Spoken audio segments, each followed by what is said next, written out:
ब्रज में एक ब्राह्मण रहते थे जो बड़े धर्मात्मा और दयालु थे। वे हमेशा दूसरों की भलाई के लिए कार्य करते थे, लेकिन एक बार भूल से उनसे कोई पाप हो गया था।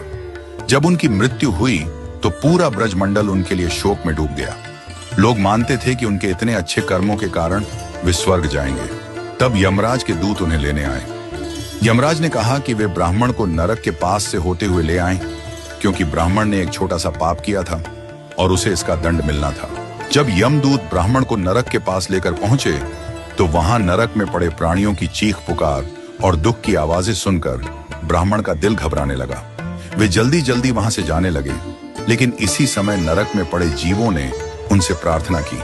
वे बोले, महाराज, आपका कल्याण हो, आप एक घड़ी यहाँ रुक जाइए, क्योंकि आपके शरीर से जो हवा आ रही है उससे हमारी पीड़ा और जलन कम हो रही है। हमें इससे बड़ा सुख मिल रहा है।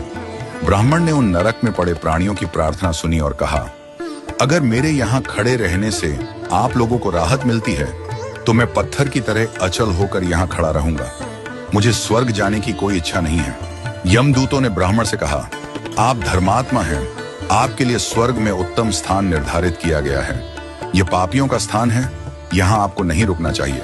लेकिन ब्राह्मण ने कहा, मुझे स्वर्ग नहीं चाहिए। यदि अकेले मेरे कष्ट उठाने से इन जीवों को सुख मिलता है तो मैं नरक की पीड़ा झेलने को तैयार हूँ। प्राणियों की रक्षा करने और उन्हें सुख देने में जो आनंद है वह स्वर्ग में भी नहीं मिल सकता। इसी समय धर्मराज और इंद्रदेव वहां पहुंचे। धर्मराज ने कहा, ब्राह्मण, मैं आपको स्वर्ग ले जाने के लिए आया हूं, कृपया चलिए। लेकिन ब्राह्मण ने कहा, जब तक ये नरक में पड़े प्राणी इस कष्ट से मुक्त नहीं होते मैं यहां से कहीं नहीं जाऊंगा।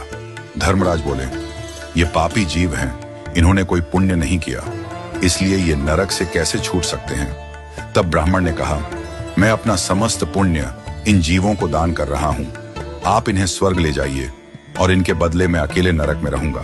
ब्राह्मण की बात सुनकर इंद्रदेव ने कहा, ब्राह्मण, आपने अपना पुण्य इन जीवों को दान कर दिया है।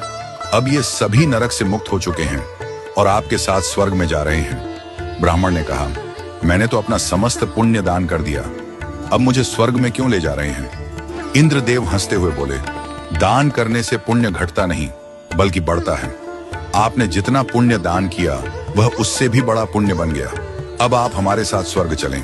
ब्राह्मण ने स्वीकार किया और उनके साथ स्वर्ग चले गए। वहां पहुंचकर इंद्रदेव ने कहा, ब्राह्मण, आप जिन प्राणियों पर दया करके उनके लिए स्वर्ग का मार्ग प्रशस्त कर चुके हैं वे अब अनंत काल तक स्वर्ग का सुख भोगने वाले हैं। आपके इस कार्य से स्वर्ग के देवता भी प्रभावित हुए हैं। इस कहानी से यह शिक्षा मिलती है कि दया और परोपकार सबसे बड़ा धर्म है। जब किसी व्यक्ति के दिल में दूसरों के लिए प्रेम और सहानुभूति होती है तो उसका पुण्य बढ़ता ही जाता है। स्वर्ग या ब्रह्मलोक में जाने से ज्यादा बड़ा सुख दूसरों की भलाई में है और यही वास्तविक पुण्य है।